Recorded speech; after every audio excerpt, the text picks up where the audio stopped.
Hey guys, Billy Davison here with Davison Pressure Washing Painting. BillyDavisonVIP.com is also our training page. I want to show you something on my pressure washing rig here. It is frozen rock solid, our mini skid. I'm going to show you a few things that might be quite interesting, so hang tight for that while I flip the camera around.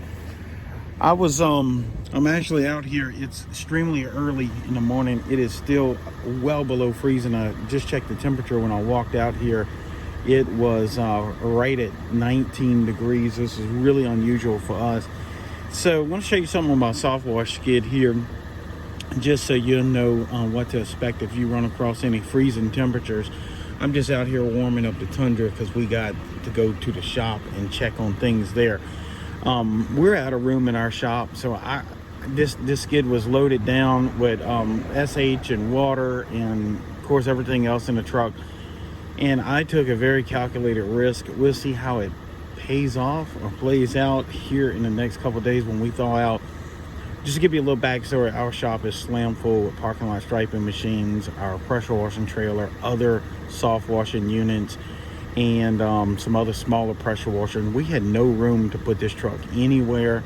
My garage is full of stuff too. This freeze kind of hit us at the last minute for us. We did have a forewarning, but we had so much other stuff going on, the projects that we're in the middle of. We just didn't have time to offload this skid and put it in the shop. So and I would have had no room for it. And so we're working on that issue as we speak now, trying to get a bigger place. So I took a calculated risk, and we'll see what happens. But I'll show you, this is this skid here has got some water in it. This is rock solid frozen.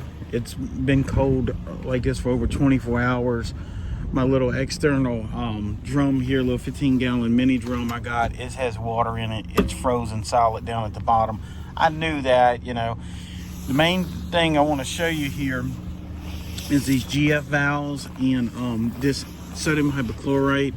It's thick in there, but it's not frozen. I'm gonna wiggle the truck a little bit, so hopefully you can see it wiggling. That SH didn't freeze. Now, reason being, because it's got a lot of salt in it, obviously, but I'll be willing to bet that's brand new SH too. We had a full tank. We hit a roof with it, and we had this left over.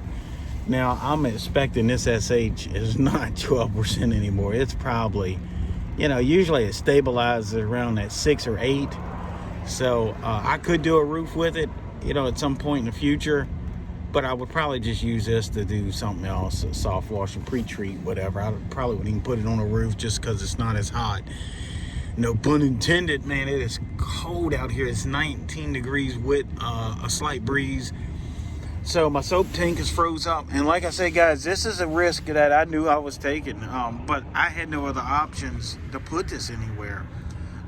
When we got finished our last job, it was got dark on us, and we got everything else winterized. Of course, this skid is thousands of dollars, but I knew if I had damage on it, it would only be hundreds to fix it.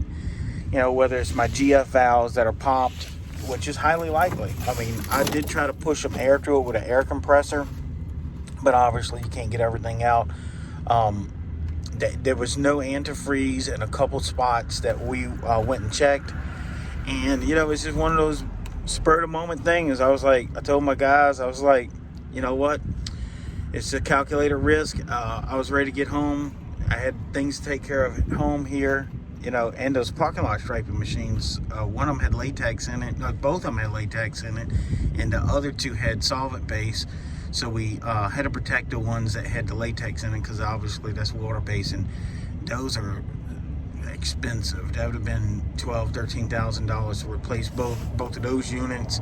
So I just hedged my bets on this. I don't know. These things are rock solid frozen. I'm not going to try to turn them, but I put a little bit of pressure on them. They're rock solid. I'm not even going to turn the pump on and see what happens. I know like I said, I push air through it, so I was hoping for the best, but I'm assuming the SH valve down here is, right, it's probably just got some frost on the exterior of that valve, keeping it from turning. I'm not going to force it, but a SH is probably in that line. It's probably not frozen because I see this is not frozen. So it's one of those things, guys. You take these risks like this. I'm assuming we're gonna have some stuff to replace here, and like I said, it might be a couple, $200 or $300. It was a price that I was willing to pay to not to have to pull this thing out. Then again, I might get lucky. I've been lucky a lot of times, so we will see what happens in the next couple of days. If y'all want to stay tuned for that, please subscribe and hit that notification bell, and I'll upload that video, because we're gonna thaw this thing out here tomorrow or the next day and see what happens, man. If it's withstand this type of temperatures, I'd have to give it to it, man, because it got down to 12 degrees last night here in Hammond, Louisiana, which is unbelievable. We got snow on the ground, actually, still, or what's left of it, and rooftops still got some snow up there. And so yeah, it's been brutally cold. Of course, we've been snuggled up inside, not in this weather. And you know, it's sometimes it's one of those calculated risks that you take, and you see what happens. You know, that's all you can do. But if y'all have ever ran across this, leave a comment in the box below. I'd like to hear how you protected your skid. Again, you know, it's kind of my fault, but the job what we were doing was paying several $1,000s, and it had to be done that day. If we'd have took off that day, we'd have lost that contract because it's government, and we were under strict stipulations to get it finished that day. It's a performance thing that we have to adhere to. And I was like, you know, I had to grit my teeth, and I was like, I could ruin some valves, I could pop some hoses, but the other job was many thousands of dollars for that particular job. And then if you get a strike against you on some of that, it can cost you big time. So one of those things, guys, where you just I probably got some damage on it, and I love this little skid, so if it got some damage on it, we're going to just fix it and keep on moving.